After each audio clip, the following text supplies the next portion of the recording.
Bismillahirrahmanirrahim. Assalamualaikum warahmatullahi wabarakatuh. Nama saya Lani Oktasari, NPM 1812110163, kelas 5MA P2, Strategi Pemasaran. Baiklah, di sini saya ingin menjelaskan tentang merek atau brand. Merek atau brand adalah nama atau identitas dari sebuah produk, baik berupa barang maupun jasa, yang digunakan untuk membedakan satu produk dengan produk lainnya dengan kategori yang sama. Penentuan strategi merek. Penentuan strategi merek itu dibagi menjadi 5 macam. Yang pertama itu ada strategi perluasan lini produk, yang kedua ada perluasan merek, yang ketiga strategi banyak merek, yang keempat ada strategi merek baru, yang kelima ada strategi merek bersama. Baiklah, di sini saya akan menjelaskan 5 dari penentuan strategi merek. Yang pertama ada strategi perluasan lini produk. Strategi perluasan lini produk artinya perusahaan membuat produk baru atau produk tambahan dalam lini produk yang sama dan juga menggunakan merek yang sama, tetapi ada tambahan atau fitur tertentu seperti bentuk, rasa, kandungan, ukuran, kemasan, dan lain sebagainya. Strategi ini banyak diterapkan oleh perusahaan yang sudah berhasil dengan merek produk pertama mereka, kemudian ingin meningkatkan volume penjualan, atau memang masih memiliki kapasitas produksi, sehingga perusahaan memutuskan untuk menambah ini sebagai produk baru. Yang kedua ada strategi perluasan merek.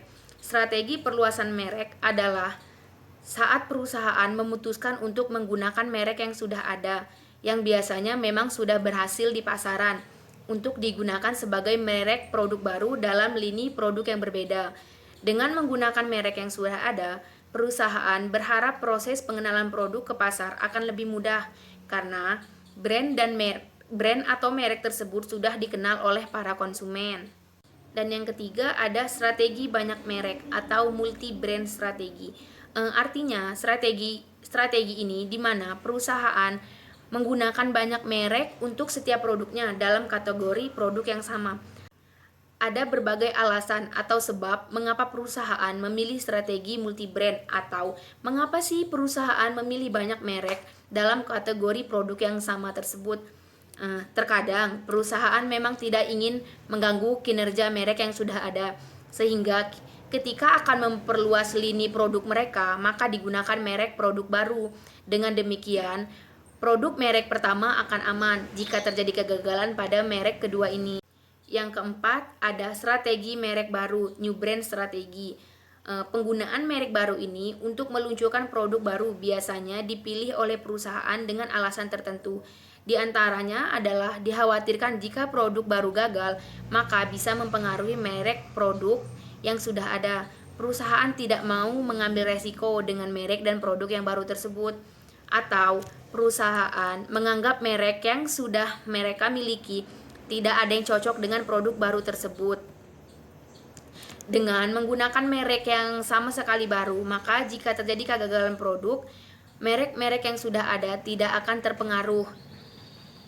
Akan tetapi, penggunaan merek produk yang sama sekali baru ini juga memiliki konsekuensi, yaitu biaya pemasaran yang cukup tinggi. Dan yang kelima atau yang terakhir ada strategi merek bersama. Merek bersama adalah penggunaan dua merek untuk satu produk, atau biasa disebut juga kerjasama branding, dan strategi ini ditempuh perusahaan untuk mendapatkan kekuatan dari masing-masing merek tersebut. Biasanya strategi ini ditempuh oleh perusahaan besar yang sudah memiliki merek yang terkenal dan sudah sangat kuat, sehingga penggunaan dua merek ini tersebut akan semakin menguatkan posisi produk di pasar. Penguatan merek tersebut akan memiliki dampak meningkatnya jumlah konsumen dari produk tersebut karena adanya penambahan jumlah konsumen dari masing-masing merek yang sudah eksis di pasar tersebut. Baiklah, mungkin hanya itu saja yang bisa saya sampaikan dari pengertian merek, penentuan strategi merek. Lebih dan kurangnya saya ucapkan terima kasih. Wassalamualaikum warahmatullahi wabarakatuh.